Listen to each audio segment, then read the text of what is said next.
কি গো, তুমি হোটেলে যাবে না? বেলা তো অনেক হলো, এবার যাও, হোটেলে যাও।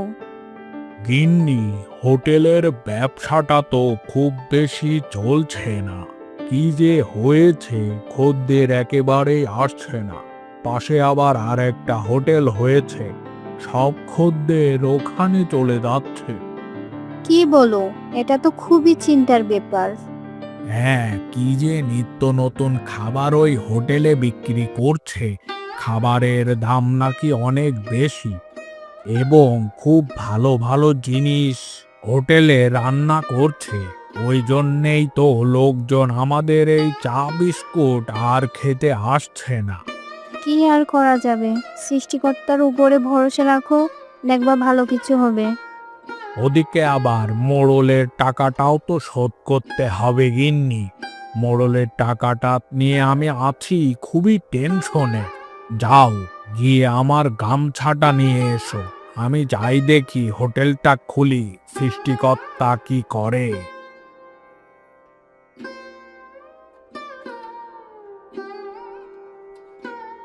এই বলে আনন্দ হোটেলে যাওয়ার উদ্দেশ্যে বের হয়ে গেল। এতটা বেলা হয়ে গেল, এখনো অবধি কোনো লোকই এলো না চা জল খাবার খাওয়ার জন্য। তবে কি আমার হোটেলের ব্যবসাটা এবার বন্ধ হবে? কি করব আমি কিছুই বুঝতে পারছি না। এই হোটেলটাই যে আমার শেষ অবলম্বন ছিল, আর এই হোটেলের ব্যবসাটা যদি বন্ধ হয়ে যায়, তাহলে যে আমি পথে বসবো।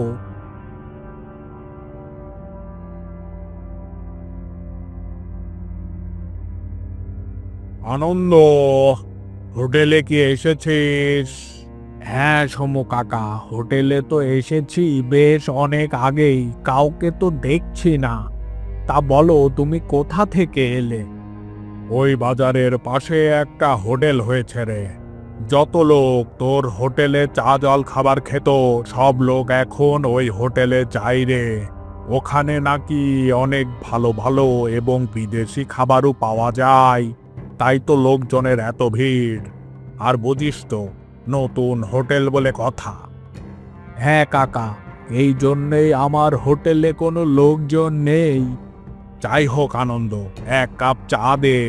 যত নতুন হোটেলে হোক না কেন, তোর চা না খেলে আমার যে তৃষ্ণাই মেটে না। আগে কাকা, এখনই দিচ্ছি, তুমি একটু অপেক্ষা করো।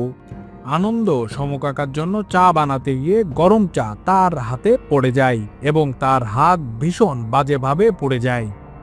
কিরে আনন্দ, তোর হাতে কি হলো? তোর হাতে কি চা পড়ে গেল নাকি রে? হ্যাঁ কাকা, একটু গরম চা পড়েছে। ও কিছু হবে না, তুমি একদমই কিচ্ছুটি ভেবো না আমাকে নিয়ে। কিছু হবে না বললেই কি হলো নাকি?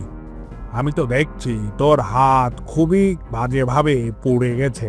চল তোকে বাড়ি দিয়ে আসি। এই বলে সমু চাচা আনন্দকে তার বাড়িতে দিয়ে আসবে। পরের দিন।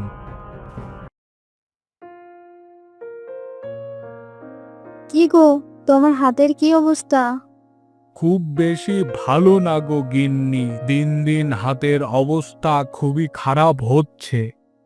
শোনো, আমি একটা বুদ্ধি পেয়েছি। তোমার তো হাত পড়ে গেছে, তুমি তো আর দোকানদারি করতে পারবে না, আমি দোকানদারি করি। কি বলছো? তুমি দোকানদারি করবে? সেটা কি ভালো দেখায়? লোকে কি বলবে? আরে বাদ দিন তো লোকের কথা। এই যে আমাদের এখন চাল লাগবে, বাজার লাগবে, লোকে কি আমাদের চাল বাজার এসব করে দিয়ে যাচ্ছে বলুন তো? ঠিক আছে, তুমি যেটা ভালো মনে করো তুমি সেটাই করো।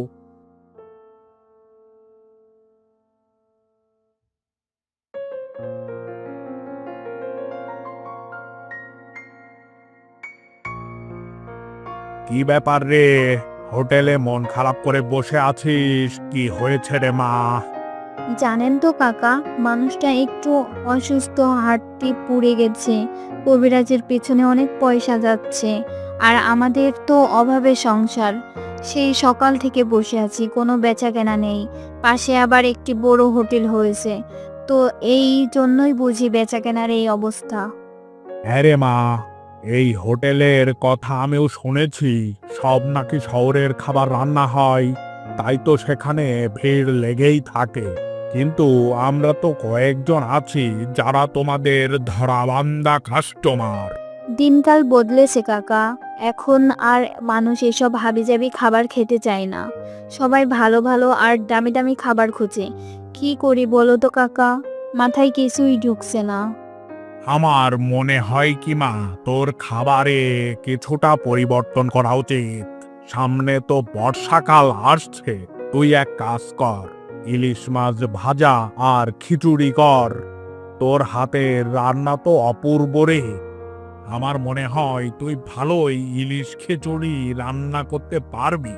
কি যে বলো কাকা, ইলিশ মাছের কি বেজায় দাম। তুমি কি সেটা জানো?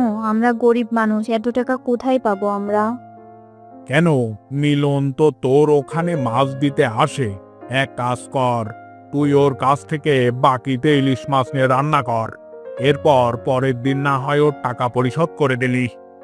এ তুমি ভালোই বলেছো কাকা। ঠিক আছে, মিলনের সাথে কথা বলবো। যদি ও রাজি থাকে তাহলে দুজনে মিলে কিছুদিন ব্যবসা করতে পারি। আমি তোর জন্য সব সময় দোয়া করি রে মা। দে দে, এখন এক কাপ চা দে। আচ্ছা ঠিক আছে, তুমি একটু বসো, আমি তোমার জন্য চা নিয়ে আসছি। তোমরা আছো কারণেই এত কষ্টের মাঝে আমি একটু শান্তি পাই। এই যে আমাকে একটা দারুণ বুদ্ধি দিলে, এবার মন খারাপটা কেটে গেছে। আর তুইও তো খুব ভালো মানুষ, দেখবি তোদের এই সমস্যা একদিন কেটে যাবে রে। তোরা অবশ্যই আবার ঘুরে দাঁড়াবি। সেই পর্যন্ত নিজের মনটাকে একটু শক্ত করে রাখ মা।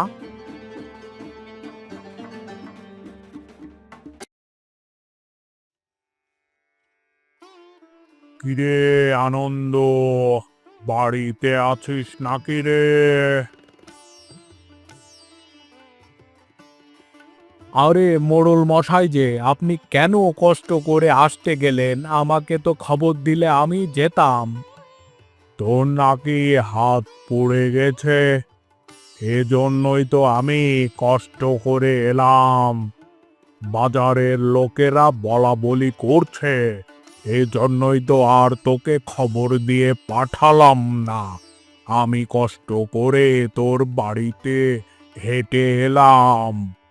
জি মোড়ল মশাই, সেদিন হোটেল থেকে চা পড়েছে হাতে, হাতটা একদমই পুড়ে গেছে। আমি তোর হাত পোড়ার গল্প শুনতে আসিনি রে। তোর কিন্তু টাকা দেওয়ার তারিখ রয়েছে সামনের মাসে। ব্যাপারটা মনে করে দেওয়ার জন্যই আমি এসেছি। মোড়ল মশাই, একটু দয়া করুন, দেখুন আমার হাতের অবস্থা। মনে হয় আমার এই হাত ঠিক হতে আরো 2-3 মাস লাগবে। আর হোটেলটিও চালাচ্ছে সুমি। মেয়ে মানুষ দিয়ে হোটেল চালালে কি ব্যবসা হয়? সে কি করবে সেটা কেই বা জানে। আমি অত কথা শুনতে চাই না। আমার সময় শেষ হওয়ার আগেই আমার টাকা যেন আমি ফেরত পাই, তা না হলে কিন্তু খুব খারাপ হয়ে যাবে বলে দিলাম। জি মোড়ল মশাই।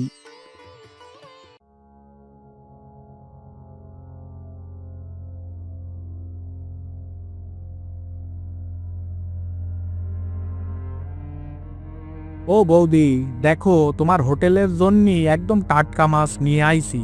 তাড়াতাড়ি এদিকে আইসো, আজকে আবার আমার একটু বাজারে যেতে হবে তাড়াতাড়ি।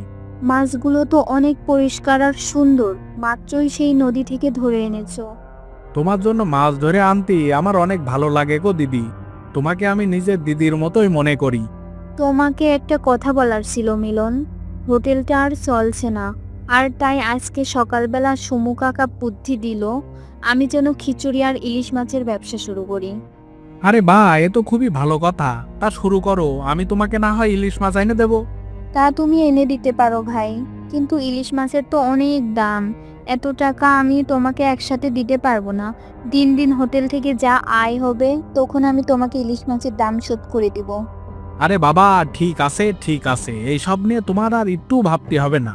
এবার যাও, মাছগুলো ভালো করে রান্না করো। তুমি আমার পাশে ছিলে, আর তাই তো আমি আজকেও এই হোটেলটা নিয়ে টিকে আছি। তোমার দাদার অবস্থা একদম ভালো না, তার চিকিৎসার জন্য প্রচুর টাকা লাগছে। আমরা গ্রামবাসীরা সবসময় তোমার পাশেই আছি। তোমার কি মনে হয় মিলন, ইলিশ মাছ আর খিচুড়ি কেমন চলবে? সাধারণ মানুষেরা এসব খাবে তো? এসব নিয়ে আমি খুব দুশ্চিন্তায় আছি। কি যে বলো দিদি, তোমার হাতের রান্নার স্বাদ এই পৃথিবীর কি আর কারোর সাথে তুলনা হয়? এমন অতুলনীয় স্বাদের খাবার আবার কিডা খাবে না বলো? তুমি ভালো করে রান্না করো, দেখবে এই আইটেম তোমার খুব ভালোই চলবে। আচ্ছা ঠিক আছে, আগামীকাল তাহলে তুমি দুটো ইলিশ মাছ নিয়ে এসো, আমি খিচুড়ি আর ইলিশের ভাজা করব, দেখি কেমন চলে। আচ্ছা ঠিক আছে দিদি, তুমি সৃষ্টিকর্তার নামে শুরু করে দাও তো, দেখবে ভালোই চলবে।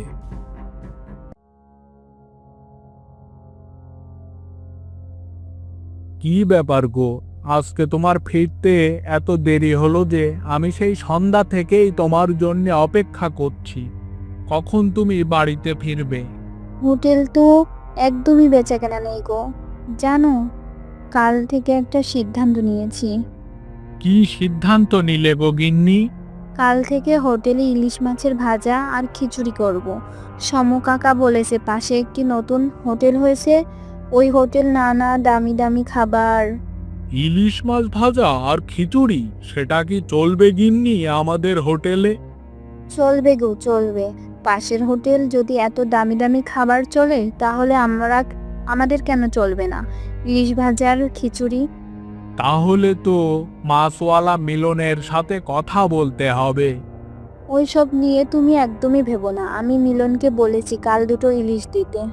ইলিশের দাম আমরা কিভাবে পরিশোধ করব বলো তো? আমি মিলনকে বলেছি যে ভাই, আমি তোমার ইলিশের টাকা সাথে সাথে শোধ করতে পারবো না, দিন দিন আমি দিয়ে পরিশোধ করে দিব, সব টাকাও রাজি হয়েছে। ঠিক আছে, করে দেখো কি হয়। আজ আমার শরীরটা ভালো থাকলেও এত চিন্তা করতে হতো না তোমার। কি পোড়া কপাল আমার, বাড়ির বউকে দিয়ে হোটেল চালাতে হচ্ছে। নিজের স্ত্রীকে এইভাবে হোটেলের ব্যবসা করতে দেখলে আমার একদম ভালো লাগে না। এক সময় আমার হোটেলটা কত ভালো ছিল, দোকানে কত মানুষ খেতে আসতো, আর এখন আমি শয্যাশয়ী হয়ে বিছানায় পড়ে আছি, আর স্ত্রীকে দিয়ে হোটেলের ব্যবসা করাচ্ছি। কেন তুমি এত শুধু শুধু ভেঙে পড়ছো বলো তো? সৃষ্টিকর্তা চাইলে তুমি আবার সুস্থ হয়ে উঠবে, আবার দোকানে ফিরে যাবে, আমাদের ব্যবসা আবার চালু হবে। আজ যদি গিন্নি আমার হাতটা ভালো থাকতো, তাহলে তোমাকে এত কষ্ট করতে হতো না। তুমি এত চিন্তা করো না, কিছুদিন পর তো তুমি ভালো হয়ে যাবেই। ততদিনে আমি একটু হোটেলকে জমজমাট করার চেষ্টা করি, তোমার ব্যবসা আমার ব্যবসায় একই তো কথা, না কি গো বলো? হ্যাঁ গো, সৃষ্টিকর্তা যেন ভালো কিছু করে। পরের দিন সুমি হোটেলে ইলিশ মাছ ভাজা আর খিচুড়ি রান্না করবে। আরে সুমি, আজকে তোমার খাবার হোটেলে ইলিশ মাছ রান্না হয়েছে নাকি? চারদিকে ইলিশ মাছের গন্ধে ম ম করছে। হ্যাঁ দাদা, আজকে সকালবেলা ইলিশ মাছের আইটেম করেছি আর খিচুড়ি রান্না করছি। আসলে অনেক দিন ধরে এই হোটেলটা চলছিল না, আর খাবারে কিছুটা পরিবর্তন নিয়ে এলাম।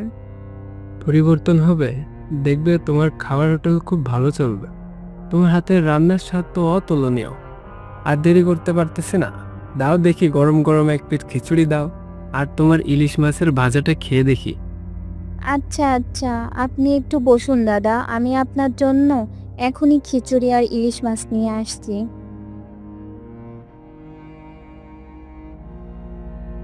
আরে বাহ, খিচুড়িটা তো দারুণ রেঁধেছ। এরকম খিচুড়ি আমি অনেকদিন খাইনি। আর ইলিশ মাছটা অনেক স্বাদ হয়েছে, একেবারে মুখে লেগে থাকার মতো। আসলে দাদা, এ ধরনের খাবার রান্না করে আমি অভ্যস্ত নই।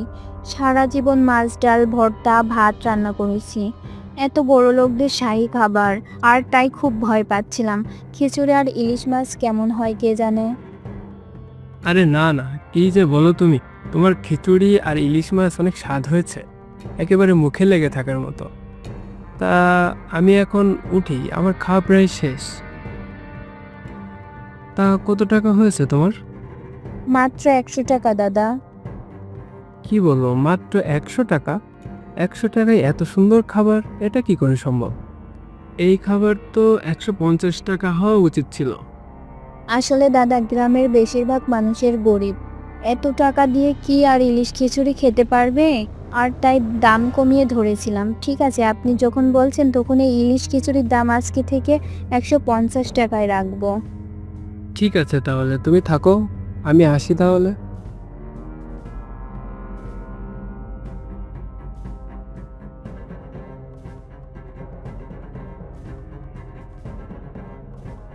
আরে সুমি, তোর এই ইলিশ মাছের কথা তো পুরো গ্রামে ছড়িয়ে পড়েছে রে। সবার মুখে মুখে তোর ইলিশের শুধু প্রশংসা। ভাগ্যিস বুদ্ধিটা তুমি দিয়েছিলে, তা না হলে তো আজকের ব্যবসা করে আমি সফল হতে পারতাম না। আমার বিক্রির বাটটাও অনেক বেড়ে গেছে। সবকিছু হয়েছে তোর পরিশ্রমের ফলে। তুই অনেক পরিশ্রম করতে পারিস, সেই কারণেই আজকে তোর এই সফলতা ধরা দিয়েছে রে তোর কাছে। তা ইলিশ মাছ এখন কার কাছ থেকে নিচ্ছিস? ওই মিলনের কাছ থেকেই, তাই না? হ্যাঁ কাকা, মিলন প্রতিদিন সকালে আমাকে ইলিশ মাছ দিয়ে যায়। ওগুলো আমি রান্না করি আর পরের দিন ওর টাকাটা শোধ করে দিই। মিলন ভাগ্যক্রমে ছিল, তা না হলে ব্যবসাটা চালিয়ে যাওয়া আমার জন্য খুব কষ্টকর হতো। আচ্ছা ঠিক আছে, এখন তো দুপুরের সময়, তাহলে খেয়ে দেখি তোর ইলিশ খিচুড়ি কেমন হয়েছে। তুমি একটু বসো, আমি তোমার জন্য ইলিশ খিচুড়ি নিয়ে আসছি। কিছুক্ষণ পর মোড়ল মশাই সুমির হোটেলে আসবে। হোটেলে কি কেউ আছো? হ্যাঁ মোড়ল মশাই, আসুন আসুন, বসুন। আমি বসতে আসিনি, আমি এসেছি আমার টাকা নিতে। আমি আনন্দের কাছেই যেতাম, কিন্তু হোটেল এখন যে তুমি চালাচ্ছ, তাই আমি হোটেলে এলাম। তোমরা যে টাকা নিয়েছিলে সেই টাকা দেওয়ার সময় আর মাত্র 1 সপ্তাহ বাকি রয়েছে। মোড়ল মশাই, এখনো তো 1 সপ্তাহ বাকি, তার মধ্যে আমি ঠিকই আপনার টাকা পরিশোধ করে দিব। হ্যাঁ, সেটাই যেন হয়। তা যদি না হয়, আমি তোমাদের এই হোটেলের ব্যবসা বন্ধ করে দেব, বুঝেছো? ঠিক আছে মোড়ল মশাই, তাই হবে। আজ দুপুর হয়ে গেল, মিলন এখনো মাছ দিতে এলো না যে? ওর কি কোনো সমস্যা হলো? এখন আমি মাছ কোথায় পাই? সেদিন ইলিশ মাছ ভাজা আর খিচুড়ি সুমির হোটেলে বিক্রি হলো না। সুমি হোটেল বন্ধ করে বাড়িতে চলে গেল।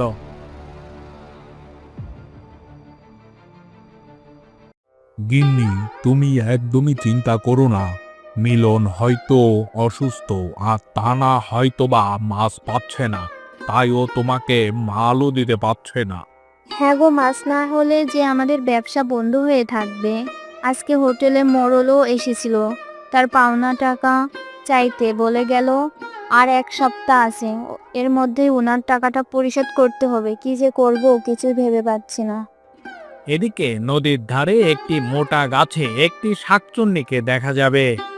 ছোটবেলা থেকেই আমার ইচ্ছে ছিল আমি মাছের ব্যবসা করব, কিন্তু জীবনে কত মাছ খেলাম, কখনো মাছের ব্যবসা করতে পারলাম না। আমি কি মাছের ব্যবসা করতে পারবো না? ওই তো একজন যাচ্ছে। এই কে রে? এই ভর দুপুরে এই পথ দিয়ে কোথায় যাচ্ছিস? কে? আমি শাকচুন্নি। আর শাকচুন্নি এখন ডেকো না তো, মনটা একেবারেই ভালো না। ওই বাজারে আমার একটি হোটেল আছে, হোটেলে আমি ইলিশ মাছ ভাজা আর খিচুড়ি বিক্রি করি। আমাকে যে মাছওয়ালা মাছ দেয়, ওই মাছওয়ালা গত 2 দিন ধরে আসছে না আমাকে মাছ দিতে, তাই আমার হোটেলটাও বন্ধ হয়ে আছে। ইলিশ মাছ যদি না পাই তাহলে আমার হোটেল আমি খুলতে পারছি না। ও, এই কথা! এটা তো কোনো বড় ব্যাপার নয়। মাছওয়ালা আসছিল, তাতে কি হয়েছে? আমি তোমাকে মাছ দিব। কি বলো শাকচুন্নি, তুমি আমাকে মাছ দিবে? হ্যাঁ, মাছ দেব, বলতে মাছ বিক্রি করব। ছোটবেলা থেকেই আমার ইচ্ছে ছিল আমি মাছের ব্যবসা করব, কিন্তু আমি শাকচুন্নি হতে আমি এখনো মাছের ব্যবসা করতে পারিনি। দয়া করে তুমি আমার কাছ থেকে মাছ কেনো, আমার ইচ্ছা পূরণ হোক। শাকচুন্নির আবার মাছের ব্যবসা? আমি তোমার কাছ থেকে মাছ নিতে পারি একটি শর্তে। আমি মাছ নিয়ে কিন্তু সাথে সাথে টাকা পরিশোধ করতে পারবো না। আমি তোমাকে টাকা দিব একদিন পর। আর যদি তুমি রাজি থাকো, তাহলে আমি তোমার সাথে মাছের ব্যবসা করতে পারি। হ্যাঁ হ্যাঁ হ্যাঁ, তাই তো হবেই। আমি তোমার শর্তে রাজি। তুমি একদিন পরই টাকা দিও আমাকে, এতে আমার কোনো সমস্যা নেই। আমার ইচ্ছাটা তো পূরণ। ঠিক আছে শাকচুন্নি, তাহলে ওই কথাই রইলো। তুমি আমাকে আগামীকাল 3টি মাছ দিবে, 3টি ইলিশ মাছ দিবে। ঠিক আছে, তাই হবে সুমি। তুমি এখন যাও, আগামীকাল সকাল সকাল চলে এসো।